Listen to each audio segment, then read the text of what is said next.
जय जय श्री हरि।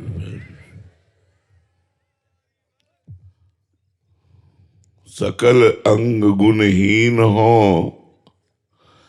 ताको जतन न कोई। एक किशोरी कृपाते, जो कछु होय सो होय।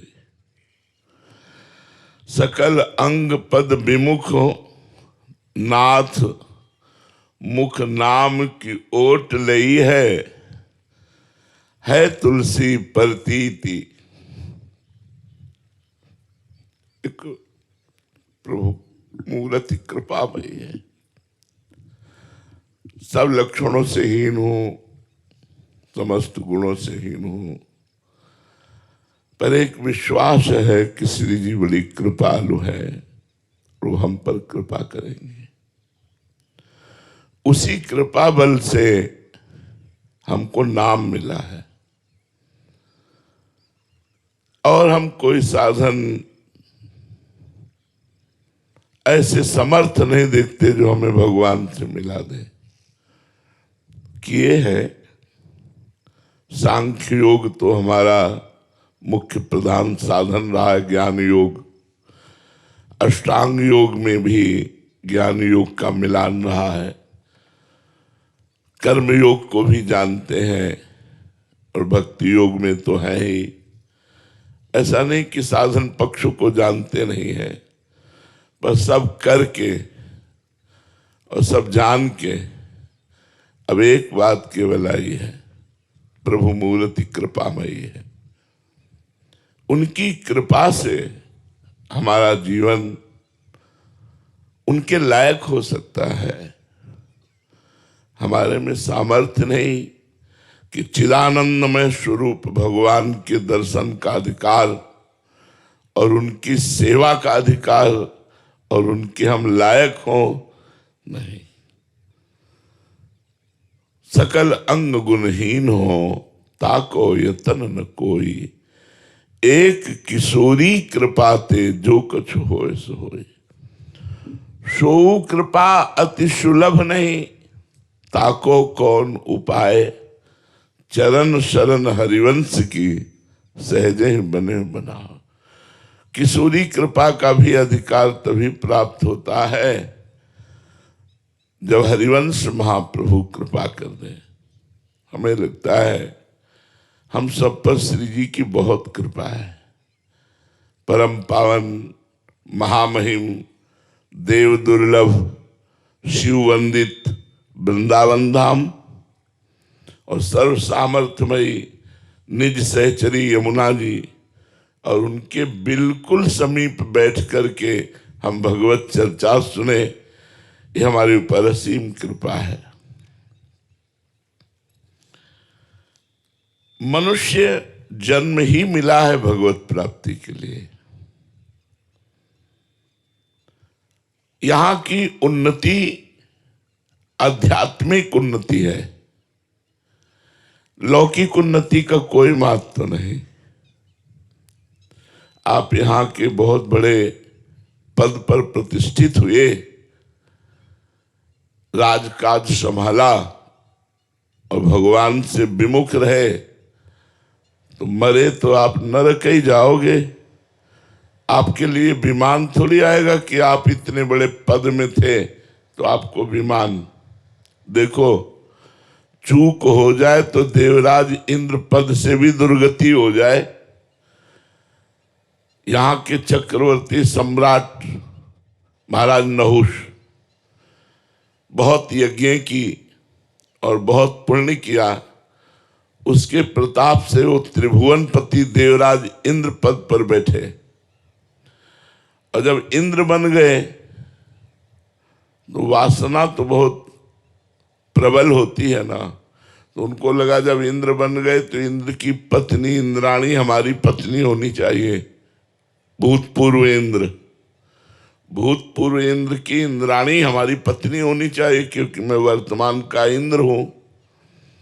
उन्होंने सूचना भेजी, वो अपने गुरुदेव बृहस्पति की शरण में गई और कहा, गुरुदेव, ये नीच राजा हमारे धर्म को भ्रष्ट करना चाहता है, आप ही हमारी रक्षा कर सकती हो। उनका इस समय वो त्रिभुवन पति पद पर विराजमान है और मेरी आज्ञा भी वो नहीं मानेगा, क्योंकि अगर आज्ञा मानना होता तो ऐसी सोच ही क्यों करता, हमसे पूछ करके आज्ञा लेकर के ऐसी बात करता। मनमानी आचरण कर रहा है तो आज्ञा भी नहीं मानेगा, हमें तो इशारे से समझ लेना है कि वो मेरी आज्ञा नहीं मानेगा। अब तुम ही उपाय करो जिससे तुम बच जाओ, उसको समय दो। तो समय दिया, अब वो जब समय आया तो काम की वेग वृत्ति फिर बृहस्पति की शरण में गई। उनका भगवान वो तो समय भी आ गया, तो उनका उसको बोलो कि देव ऋषियों को पालकी में जोत करके लाओ तो हम तुम्हें स्वीकार करेंगे। सूचना पहुंची कि ब्रह्म ऋषियों को पालकी में जोत के, जो जगत बंदनी ब्रह्म ऋषि है, अब वो त्रिभुवन पति है, जो आदेश करेगा पालन करना पड़ेगा। अब ब्रह्म ऋषि में देव ऋषि सब तपस्या पूर्ण, सब भगवत प्राप्त महापुरुष, कुछ आगे लगे कुछ पीछे लगे। संस्कृत में तेज चलने को कहते हैं सर्प। सर्प सर्प सर्प माने तेज चलो, तेज चलो, जल्दी चलो। और वो ब्रह्म ऋषि तृण पत्ता दूब घास खा करके रहने वाले, एक लात मारी सामने जो ऋषि थे, और वो ऋषि दुर्वासा थे। उन्होंने मुड़ करके कहा तो हम ब्रह्म ऋषियों के ऊपर शासन करना चाहता, जा सर्प योनि को प्राप्त हो जा। तो सीधे देवराज इंद्र पद से अजगर की योनि को प्राप्त हुए। सोचो त्रिभुवन पति कितना बड़ा पद है, तीनों लोकों का स्वामी, और कर्म बिगड़ गया तो अजगर की योनि को प्राप्त होता है। तो भगवान से विमुख होकर हम भारत के कोई बहुत बड़े पदाधिकारी हों और भगवान से विमुख हों और मनमानी आचरण करते हों तो हमारी दुर्गति पक्की है ना। तो मनुष्य जन्म लौकिक उन्नति के लिए नहीं मिला है, ये तो अपने आप भाग्य के वशात होती जाएगी। मनुष्य का प्रयास आध्यात्मिक होना चाहिए। आध्यात्मिक के साथ साथ अगर लौकिक उन्नति है तो वो सराहनीय है। केवल लौकिक उन्नति है, आध्यात्मिक नहीं है, तो उसका चंद वर्षों महत्व है, 20 वर्ष 30 वर्ष। इसके बाद जब आप पधारोगे यहां से तो आपको दुर्गति भोगनी पड़ेगी। इसलिए मनुष्य जीवन का परम लक्ष्य है भगवत प्राप्ति। भगवत प्राप्ति अन्य साधनों से कलिकाल में होना बड़ा कठिन है। जैसे अष्टांग योग, 3 घंटे सिद्धासन और पद्मासन में बिना हिले डुले ऐसे हुए बिना 3 घंटे, जो बैठ सकता है। जो 90 प्राणायाम 30 3 बार में 90 प्राणायाम, रेचक कुंभक पूरक, पूरक कुंभक रेचक, जो अपनी श्वास पर कंट्रोल, अपने शरीर पर कंट्रोल, और चित्त वृत्ति निरोधासा योगा, चित्त वृत्ति को परमात्मा में, वो भगवान को प्राप्त कर सकता है। बोलो इतने लोगों में कौन है ऐसा एक भी कि 3 घंटे बिना हिले पद्मासन और सिद्धासन में बैठ जाए और 90 प्राणायाम करके अपनी प्राणवायु का संशोधन करे और चित्त को परमात्मा में स्थित करे। है ना कठिन? और उससे जो सिद्धियां प्राप्त होती हैं वो मायामयी होती हैं। दूसरे की बात सुन लेना, आकाश में उड़ जाना, कई रूप धारण कर लेना, बड़ी सिद्धियां हैं, योग के द्वारा प्राप्त होती है। ज्ञान, गोस्वामी जी ने ज्ञान के लिए लिखा है, ज्ञान क पंथ कृपान क धारा, परत खगेश लगे नहीं बारा, ज्ञान का मार्ग जो है वो तलवार की धार है, गिरने में देर नहीं लगती, और गिरा तो गया। ज्ञान को दीपक कहा गया है और बुझा तो बुझ गया। ज्ञान मार्ग में भी अहम ब्रह्मास्मि, मैं ब्रह्म हूं, तो सर्वम खलमिदम ब्रह्म, फिर सब ब्रह्म है। ब्रह्म के सिवा किंचन मात्र कहीं कोई अनुभूति ना होना, ये ज्ञान का है। कहा ऐसा? बड़ा कठिन है ब्रह्म ज्ञान प्राप्त करना। अब कर्म योग, अगर हम किसी को पानी भी पिलाते हैं तो हमारे मन में एक बात रहती है कि ये धन्यवाद तो दे। फिर कर्मयोग कैसे सफल हो सकता है? कर्मयोग तो तभी सफल हो सकता है जब निष्काम भाव से, बिल्कुल कोई जानकारी नहीं। जैसे हम आपकी सेवा की तो आज के बाद हम जानते भी नहीं कि आप कौन है। ये नहीं कि आपकी सेवा की तो कल की आशा रखें कि आप पलट कर हमारे लिए कुछ अनुकूल करें, तो कर्मयोग भी कठिन हो रहा है। अब एक बात रह गई है, नाम जप। इसमें अपवित्र हो, पवित्र हो, सकाम हो, निष्काम हो, जवान हो, बूढ़े हो, स्त्री हो, पुरुष हो, पढ़े हो, ना पढ़े हो, कैसे भी हो, कलयुग केवल नाम आधारा, सुमिर सुमिर नर उतर ही पारा। यदि नाम जप नहीं करोगे तो अन्य कोई साधनों में कलकाल में ऐसा भरोसा कम है कि वो हमें भगवत प्राप्ति करा दे। भगवान का नाम गरज रहा है, नाम संकीर्तनम यस्य सर्व पाप प्रणाशनम। अपने पुत्र को बुलाया नारायण तो परम पद की प्राप्ति। हम बार बार कह रहे हैं, आप नारायण नारायण नारायण कह के नारायण को पुकारोगे तो आपको परम पद की प्राप्ति नहीं होगी। इसलिए हम कहते हैं केवल राधा राधा राधा राधा उच्चारण करो, देखो तुम्हारी सारी बाधाएं, सारी चिंताएं मिट जाएंगी और सब अनुकूलता आपको प्राप्त हो जाएगी। हाँ, ये जरूर ध्यान रखना है कि जैसे रोग बढ़ा हुआ है तो कभी कभी कड़वी दवा दी जाती है, तो हम लोगों के अंदर मनमानी आचरणों का ढेर है, ढेर।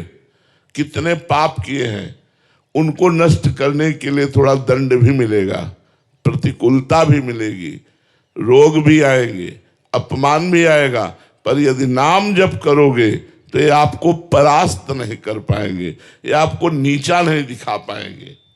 महात्माओं के अनुभव की बात है। आज तक जितने ऊंचाई पर महात्मा पहुंचे वो सब भजन करने वाले पहुंचे। चाहे जैसे हो, यदि नाम जप कर रहे हो तो आप श्री जी तक पक्का पहुंच जाओगे। ये नाम कैसे पापी क्यों न हो, हरिवंश नाम जो ले तो अलक लड़ैती रीझ के महल खवासी दे। हरिवंश नाम ध्रुव कहत ही बाढ़े आनंद बेली, प्रेम रंग उर जग मगे जुगल नवल रस केली। श्री प्रिया प्रीतम के प्रेम रस लीला में पहुंचने का अधिकार ये नाम। महात्माओं के सबके अनुभव हैं, सब बड़े बड़े महात्माओं के अनुभव हैं कि जिसने नाम जब शुरू कर लिया उसका परम मंगल हो गया। राधा बाबा तो कहते हैं, आपने राधा कृष्ण बोला एक बार जीवन में तो आपके मंगल महल की नींव रख गई। सुख समुद्र में डूबने के लिए आपकी तैयारी प्रारंभ हो गई, आपका शुभ मंगल शुरू हो गया, क्योंकि भगवान का नाम आपने जपना शुरू कर दिया। भाई जी से हनुमान प्रसाद पोद्दार जी ने कहा, मैं अपने जीवन की प्रथम और अंतिम अनुभूति कहता हूं कि तुम नाम जप करो, अन्य साधन बने तो ठीक है, ना बने तो छोड़ो, नाम जप करो। नाम जप करने से निश्चित तुम्हारे ऊपर भगवान की कृपा होगी और भगवान की प्राप्ति होगी। जब भगवान मिल जाते तो और सब कामनाओं की पूर्ति की क्या बात है। वर्तमान में वासनाओं का इतना खेल बढ़ गया है कि नाम जप में प्रीति होना बड़ा कठिन हो रहा है, क्योंकि नाम जप में भी मन लगने के लिए थोड़ी पवित्रता, आहार की, संग की, ये तो चाहिए ना। आज हमारा भोजन दूषित होता चला जा रहा है। होटलों में, पार्टियों में बस केवल जवान के लिए लोग पशुओं का मांस खाते हैं। आज इतनी बुद्धि भ्रष्ट होती जा रही कि कोई यही नहीं समझ रहा कि मदिरा पीना पाप है, शराब पीना पाप है, ये तो समझा ही नहीं जा रहा है। अब तो एक स्वागत में इसका प्रयोग हो गया है, मतलब नरक जाने के पूरे सब चांस है। ऐसे में भगवान के नाम में प्रीति कैसे हो? यदि सत्संग मिल जाए और हठ पूर्वक नाम जप किया जाए और नाम बल से इन गंदे आचरणों को छोड़ दिया जाए तो सब कामनाओं की पूर्ति हो जाएगी, भगवान की भी प्राप्ति हो जाएगी। ये विषयासक्ति मतलब भोगों में प्रीति, ये जब तक बढ़ेगी तब तक नाम मीठा नहीं लगेगा। जैसे प्रश्न होता है कि नाम जपना अच्छा नहीं लगता, तो भोगों में प्रीति होने के कारण नाम जप मीठा नहीं लगता। तो विषयासक्ति बढ़ जाने के कारण नाम मीठा नहीं लगता। जिसको पित्त बढ़ता है तो उसमें मिश्री भी खवाओ तो कड़वी लगने लगती है। जब बहुत बढ़ जाती है, पित्त बढ़ जाता है, और अगर उसी मिश्री को रोज पाओ नियम से तो वो पित्त का समन करके मीठी लगने लगेगी। ऐसे ही यदि नाम कड़वा लग रहा है और नियम पूर्वक नाम जप किया जाए तो मीठा लगने लगेगा। कल सत्संग में नियम दिया था कि 10,000 नाम सब लोग जप करेंगे। 10,000 नाम तुम्हें बहुत लगता है? 10,000 नाम, हजार हजार हजार हजार हजार हजार हजार चलते फिरते उठते। तो एक माता जी आके बोली, हम तो बड़ी सेवा है हमारे पास, हम तो 10,000 कैसे जप पाएंगे नाम? 10,000 नाम की वाला आप बात करते हो? 10,000 बहुत होता है क्या? अरे 10,000 तो ऐसे चलते फिरते हो जाता है। ऐसे काउंटर आप ले हो और आप अपनी सर्विस को जा रहे हो, जाते समय, आते समय, खाली समय 10,000 नाम। 10,000 नाम यदि आप रोज जपोगे तो आपको खुद चमत्कार समझ में आने लगेगा कि आपका जीवन किधर जा रहा है। जब तक आप भगवान की शरण में नहीं होंगे, नाम जप नहीं करेंगे, तब तक आपकी विषयासक्ति नष्ट नहीं होगी। और विषयासक्ति ही हमारे जन्म मरण का हेतु है। भोगों में जो प्रीति है यही हमारे जन्म मरण का हेतु है। तो विषयान विषवत त्यज, शास्त्र कहता है विष के समान विषयों का त्याग कर दो। ये भजन से होता है। आप जितना भजन करेंगे तो आपको ये संसार झूठा सा लगने लगेगा। आप देखो, भजन करके देखो, ये रुपया, पैसा, भोग सामग्री, नाना प्रकार की पद प्रतिष्ठा, ये सब अच्छी नहीं लगेगी क्योंकि झूठी है। हमें दिन में सैकड़ों बार बात याद आती है। जैसे किसी को कोई प्रियजन याद आता है, ऐसे हमें सैकड़ों बार याद आती, मरना है, मरना है। अब ये सूत्र हमको कहीं लगने नहीं देता। क्या सब नाटक हमारा? मरना है यार, जाना है, यहां से जाना है। कब श्वास टूट गई कुछ पता नहीं, और जब श्वास टूटी तो सब बखेड़ा यहीं छूटा। अब जो भजन किया वो साथ गया नहीं तो कुछ नहीं। कैसा यार देश है, यहां से शरीर भी छुड़ा दिया। और ऐसे देश में हम प्रेम करें, इसका नाम मृत्यु लोक है। मरोगे सब। हमारी बात थोड़ी कड़वी लगेगी, सब मरोगे। आज नहीं तो कल सब छूटेगा, आज नहीं तो कल। होश में हो जाओ, गंदे आचरण छोड़ दो और भगवान का भजन करते हुए तुम्हें जो सांसारिक काम मिला है वो ठीक से ईमानदारी से करो और उसे भगवान को समर्पित कर दो। कृष्णार्पणमस्तु, तुम्हारा जीवन सफल हो जाएगा। ये बहुत बड़ी भूल है जो हम मनुष्य जीवन में शराब पीते हैं, मांस खाते हैं, गंदे आचरण करते हैं, मनमानी झूठ बोलते हैं, बेईमानी करते हैं, दूसरे की हिंसा करते हैं। बहुत बहुत भूल, बहुत बड़ी भूल करते हैं। अब लो निशानी, अब ना नशे हो। आज तक किया, अब जीवन में नहीं करेंगे। जैसे सोने के घड़े में जहर भरा हो तो क्या आप उसे पान करेंगे क्या? ऐसे ये बोतलों में जहर है जो तुम्हारे शरीर को नष्ट करता है, तुम्हारी बुद्धि को भ्रष्ट करता है। देख लो, भीष्म जैसे महात्मा जब सरसैया पे बैठे उपदेश कर रहे हैं युधिष्ठिर को, तो द्रौपदी जी ने कहा ये ज्ञान उस समय कहाँ गया था जब सभा में मुझे निर्वस्त्र किया जा रहा था। तो कहा बेटी, दुर्योधन का पवित्र अन्न खाने से हमारी बुद्धि भ्रष्ट हो गई थी।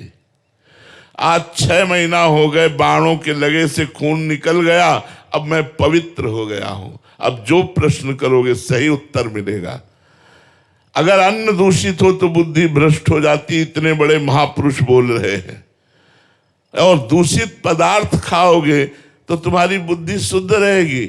इसलिए भाई, एक गंदा भोजन, गंदा संग, गंदा पेय पदार्थ, इनका त्याग कीजिए। और जीवन का आनंद क्या है? देखो, आनंद अगर आप अनुभव करना चाहो, हम अपना उदाहरण इसलिए देते हैं कि प्रत्यक्षम किम प्रमाणम।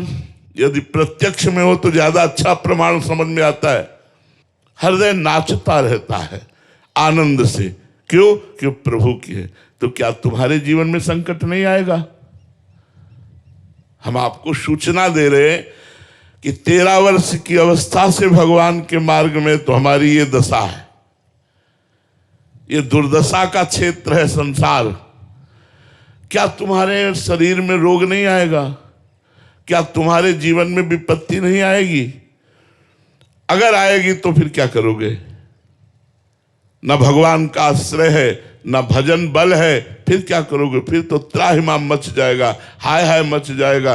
अभी सुना कि कैंसर है तो बस वही दिमाग में छा जाएगा, अब तो मरा, अब तो कैंसर। नाना प्रकार की विपत्तियां, रोग इस संसार में फैले। इसलिए उनसे बचने के लिए राधा राधा राधा राधा। हम बचे हुए हैं, तुम क्या समझते हो? हम बचे हुए हैं, हमें कोई परेशानी नहीं। इसलिए हम सबसे प्रार्थना करते हैं, कोई नशा न करो, कोई गंदा आचरण मत करो, कोई घूसखोरी से रुपया मत लो। वो तुम्हारे शरीर, तुम्हारे परिवार को बड़ा नुकसान पहुंचाएगा। और जितना बन सके नाम जप करो, नाम जप का नियम ले लो। आजकल तो अंगूठी की तरह पहने रहो, काउंटर दिखाने की भी जरूरत नहीं। अगर माला की सामर्थ्य नहीं है टांगने की तो काउंटर ले लो भाई, अंगूठी की तरह उसे पहने और चल रहा है राधा राधा राधा राधा। खूब नाम जप करो। अब प्रश्न करो।